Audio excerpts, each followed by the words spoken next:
friends, and welcome to The Curated Home. I'm Joanne Coleman, and I'm so happy that you're here. We have a lot of new subscribers. I'm almost to 500, and Art, my husband, says that when I reach 500, we get to celebrate. So I'm hoping that I get there soon because I could definitely use a night out. So go ahead and subscribe if you haven't already. And to those of you that are new, I do decorate with me's, I do thrifting, I do thrifting hauls, I take you shopping with me, I do day in the lives. I kind of share a little bit of this and that. And a new venture that I'm going into, my arm's getting a little heavy because I'm upstairs and my tripod is downstairs. Another venture that I'm getting into is sharing my crafting with you guys. I like to make a lot of the things that I use to stage my home with or decorate my home with, however you want to word it. And I'm sharing those items with you. And I did ask if you guys wanted to see how I made my faux breads, and you do. So I'm going to be sharing that with you today. Now, I need to say something. Since I am kind of new at sharing those crafting videos, I'm not as good about turning the camera on and off and catching everything that I need to catch. I get so involved in the process of creating the craft that I totally forget that I'm filming it. So I need to let you know a couple of things before we start, before I share the footage of the tutorial. Number one, I'm going to insert a picture of the type of foam that I use to make the bread. And there are many foams out there. So you're going to want to pay attention to the foam that you buy. And the things that you're going to want to look for are, do they have a sheen to them or not? What color are they? Are they white? Are they yellow? And what type of expansion does it have? Meaning, how much is it going to expand once it dries? The one that I used is 3 to 6 inches, I think it is. Or maybe it's up to 3 inches. I can't remember off the top of my head, but mine also is white and it also does not have a sheen. If it did have a sheen, you would have to sand it or rough it up somehow so that it could so paint could adhere to it. I did not have to do that with the type that I used. I was able to apply my paint right to it with no problem. It's basically styrofoam, so you're able to cut through it. So a lot of the imperfections that you'll see, I was able to either break off, they easily snapped off, or I was able to just take a plastic knife and cut them away. And when you're making breads, muffins, and things like that, when you're pouring batter, your bread sometimes has the wonkiness in the top of it. It's okay. Like where you finish off your batter top or something, it's okay. You don't need to worry about those imperfections. It adds to the character of the bread and makes it more realistic. So I think that is everything that I needed to share with you before we start the video. And then I'm going to end the video with just sharing with you how I styled it. And that'll be today's video. And then in next week's video, I'm working on right now, I'm working on a pie. I'm working on making a faux pie. And that will not be done before next week. And I am filming it. So I will ask you guys, I'll share a picture and ask you guys if you want to see how I made that. If you do, I will go ahead and put that video together as well. I don't intend for that to be next week's video. Next week, I think what I'm hoping to do is do a thrifting haul and a couple of the room tours downstairs. I think I'm done downstairs for the most part. I might even, not the entryway, I want to refresh the entryway, and I want to film that for you guys, maybe do a decorate with me, where we walk through the process together, because I haven't done one of those in a while. So I think I'll do one video coming up very soon. I can't promise if it's going to be Sunday or not. I can't promise, because right now life is crazy and I am barely getting out what I'm getting out because life is just really busy right now, but that's okay. Life happens and it is what it is. So I can't say for sure what we'll do next week, but I know for sure there will definitely be a video, and it will either be the decorate with me, the entryway, or it will be a thrifting haul, or it will be a room tour. because I've been working hard, as you know. I've been working really, really hard at refreshing my sitting room and dining room, and they are just about done. So I can share those with you probably next week. That's my intent. I just rambled a whole bunch to tell you that. But I also wanted to tell you that a lot of you have been asking also about all of the items that I have that my father has made for me. And because he was a master word carver, builder, blah, blah, blah, blah, blah. He did it all. And I miss him so much. I miss having him here to create with me because he was like my right hand. And now Art's becoming my right hand with those things. And so is my neighbor across the street, Mr. Lloyd. So I am going to share some of those things with you, but I wanted to wait until Father's Day because I thought it would be kind of nice for me to kind of give you a backstory, honor my dad by sharing a little bit about him with you because he was a fascinating person. And I think the world was very blessed to have him. And I know that a lot of people, when he passed, showed up to his memorial service. And to this day, I still get people who send me messages or cards and tell me how much my father meant to them from all over the world. So he was a remarkable man. So I'm happy to share those things with you, but I thought it would be a great way for me to just hold off until June and do a Father's Day tribute to my dad and show you all of those wonderful things that he has made for me all of the years of my life, because he started making things for me when I was not even able to think about making things. So I want to share those things with you in that way. So that video is coming. And without further ado, let's make some bread. So we're going to make some faux breads, and I'm going to fill up, I'm going to point you down. I'm going to fill up all of these containers. If you get the non-stick ones, the bread will come out easily. So I have one like that and one here. When you use the foil pans to get the bread out, because this is sticky and it'll adhere to whatever you're putting it into. It's also really shiny. It's got a slick surface.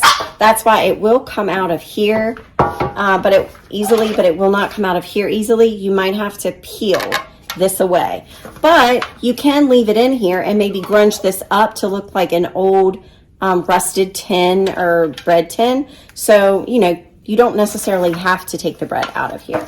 So I'm going to fill all of these containers, and then it needs to cure for 24 hours. And because this is foam and it's going to rise like bread does, it's going to like triple in size. You're not going to fill the whole thing up because you want it to rise. You're going to want to leave room for the rising. So let's go ahead and see how this goes. Also, if you go back and forth like this, you're going to get these little lines that go this way in your bread. And if you go straight up and down, you're going to get a different line.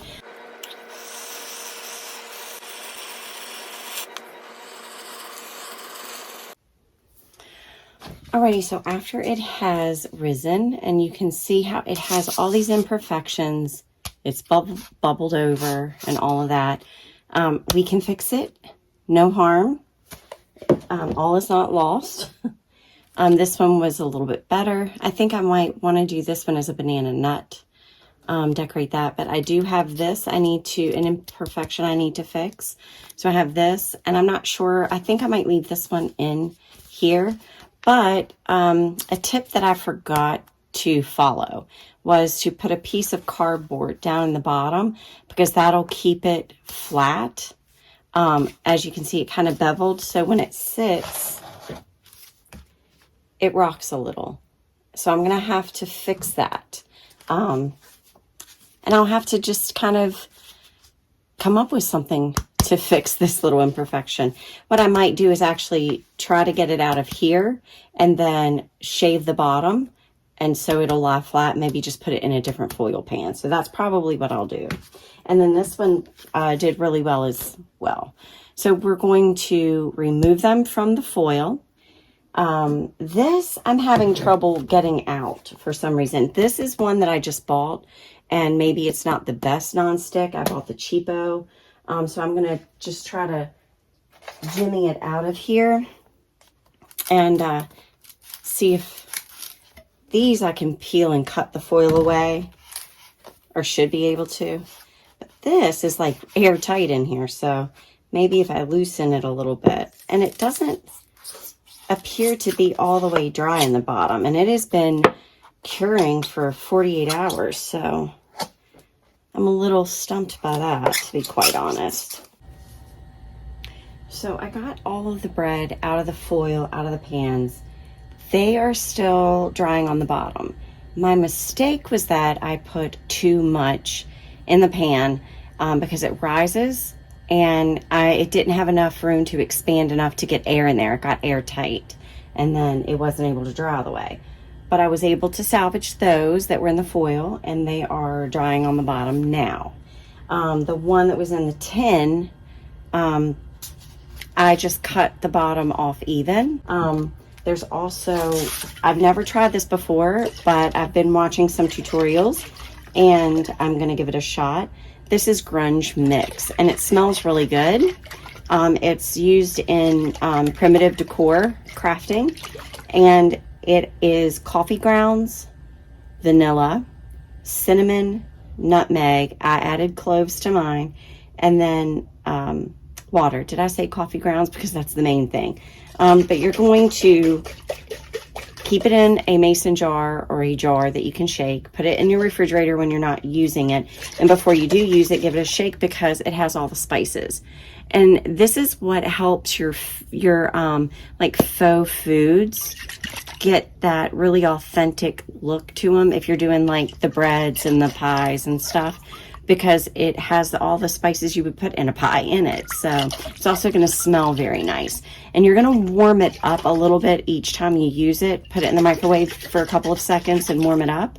And then give it a good shake so that things combine really well. And then that's your Grunge Mix. You can paint this over paper. You can paint this over fabrics to give that aged look, and it smells really good.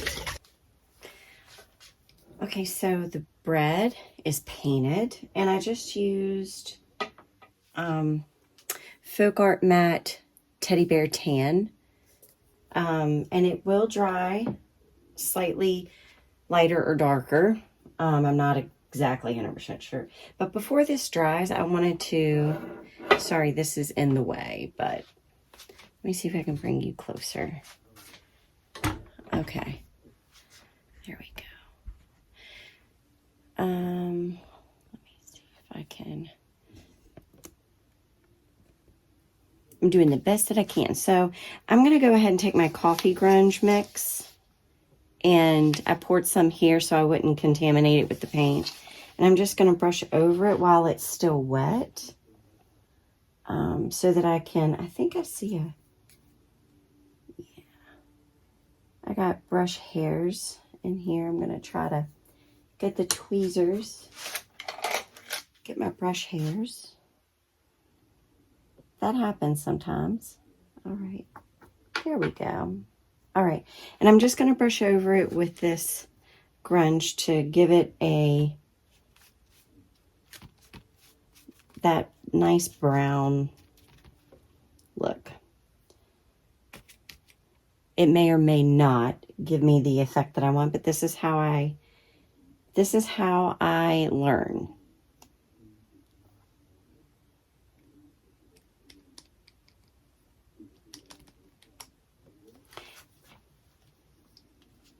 I actually think I want to dry this a little bit.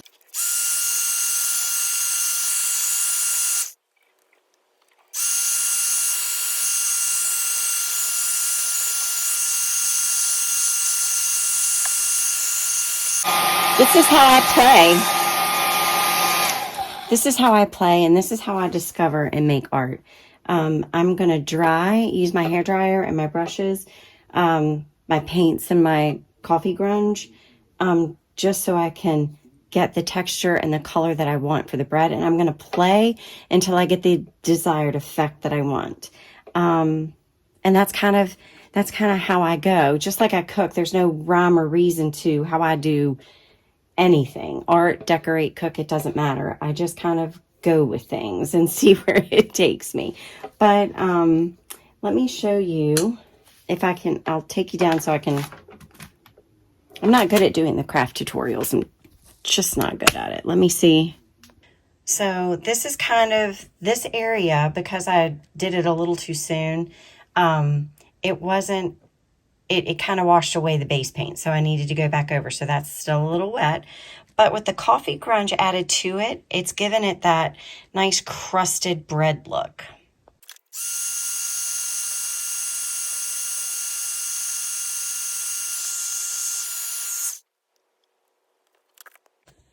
So these are turning out really well. I'm really happy with how they're turning out, honestly. Here is I have two that look like this that I haven't finished completely yet.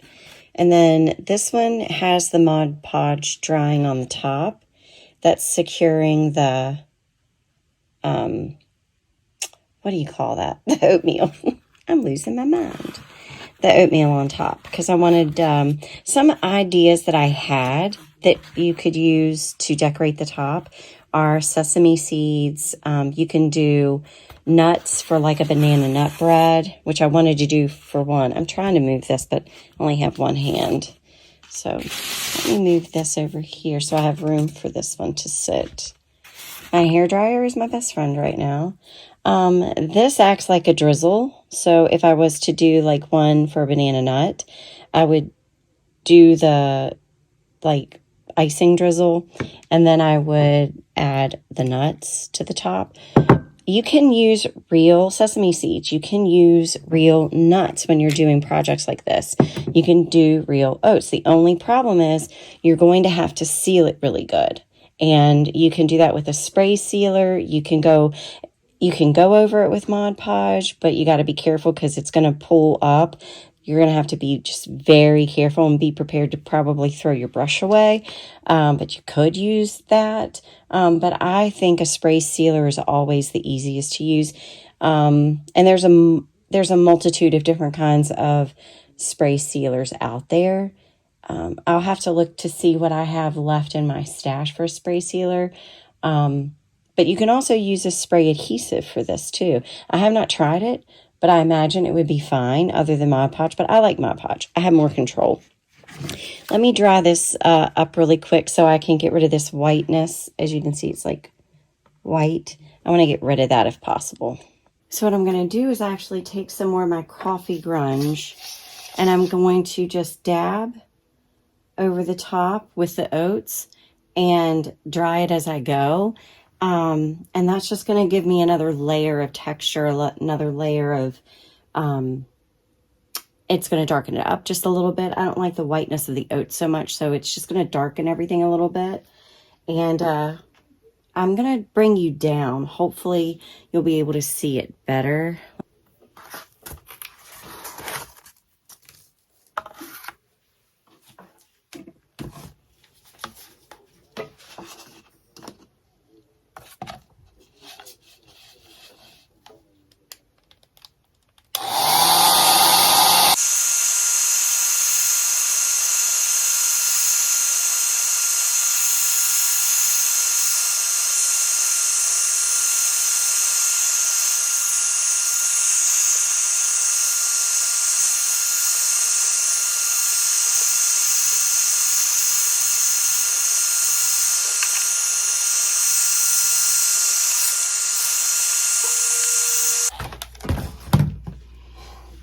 So this one is done. I'm going to take you down so you can see. Just need to. I'm going to let this finish drying on its own. Look at that. Is that not very realistic? I love it. It turned out wonderful. So I'm going to show you, because this is what it looks like before I put the coffee grunge on it. And it's fine. I mean, there's nothing really wrong with it. But the coffee grunge really takes it up a notch. It changes this completely. And you can apply this after the one coat dries. I've been seeing that one coat is fine for the bread. and probably would be for like muffins and pies. But if you wanted it darker, you could absolutely let it dry for a little bit and then go back over it.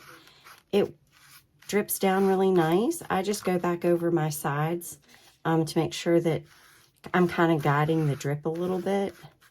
And having a lazy Susan when you're crafting is probably one of the best investments I ever made crafting, because it has helped me craft and get, I don't have to like keep moving my project. I can just move the table, the lazy Susan, and it helps so much.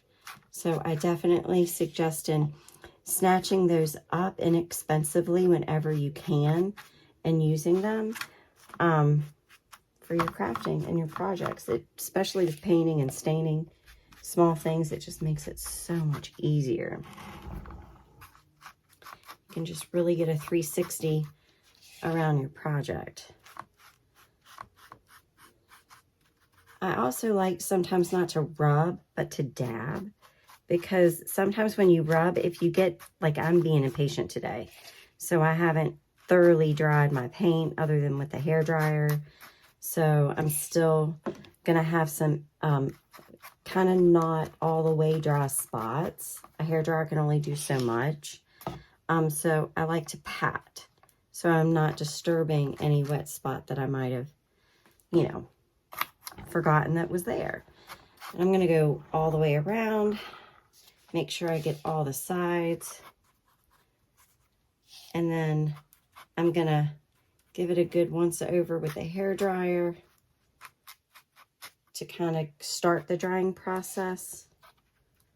And then I will go back over with an embellishment after I do that. What I like to do is pick it up, dry the spots. This is why I don't have my nails done most of the time, ladies. This is why. And there you go. My hands are very stained, but that's okay. I'm going to go ahead and give this a quick dry.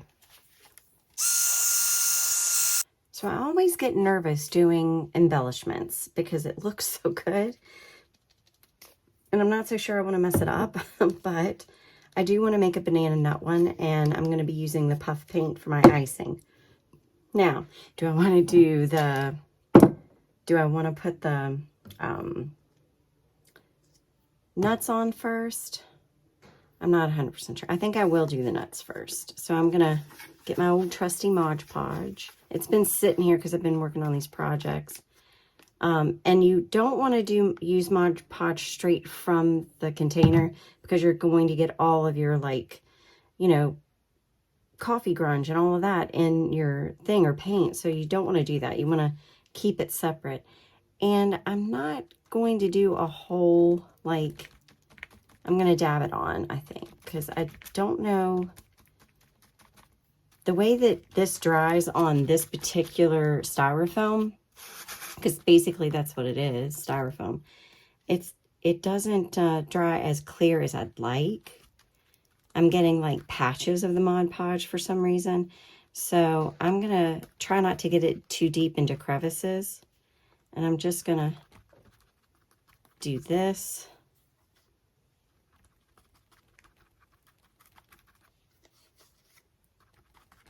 See what I mean? You're going to get your Mod Podge all kind of dirty. But I think that's a good bit. And then I can add some of my little nuts here.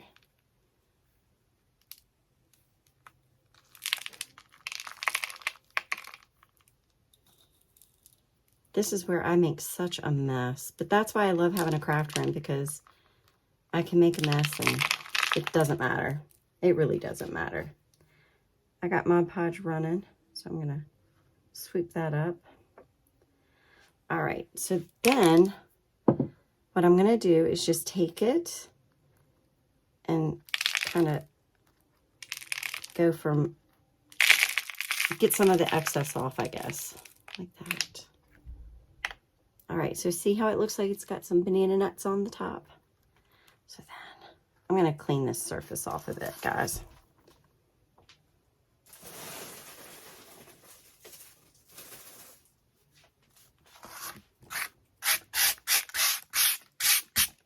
Okay. I don't think I want any more nuts, but I want to dry this a little bit so I can, before I put my drizzle on.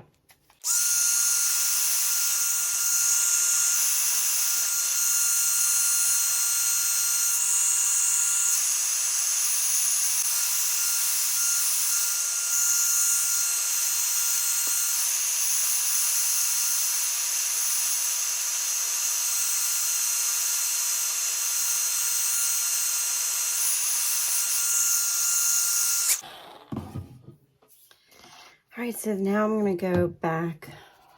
I'm going to go over it and add a drizzle. Now with these, you want to make sure you get the air out before you go to do it on your project. Otherwise, if you get an air bubble, it's going to splat and you're not going to have a nice little drizzle. You're going to have like splats everywhere. So I always like to make sure I get it good and down to the bottom. And you always want to clean your tip after you're done using it so that you don't have issues with it coming out the next time you go to use it. Before I put my drizzle on, I'm going to go ahead and put this underneath the paper towel because I added more of that coffee grunge. So, all right, we're going to drizzle.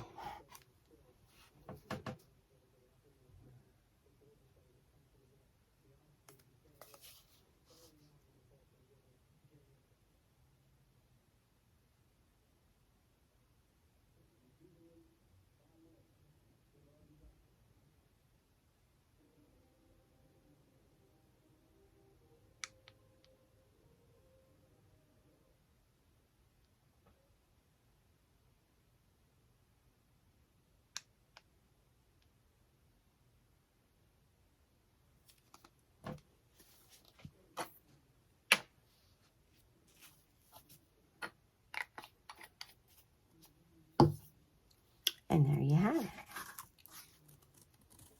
How does that look? Now all I have to do is wait for them probably at least a good 6 hours. I want to give them a good 6 hours to really set up, and then I'll seal them really good with a sealer, and then they will be ready for me to display in my vignettes.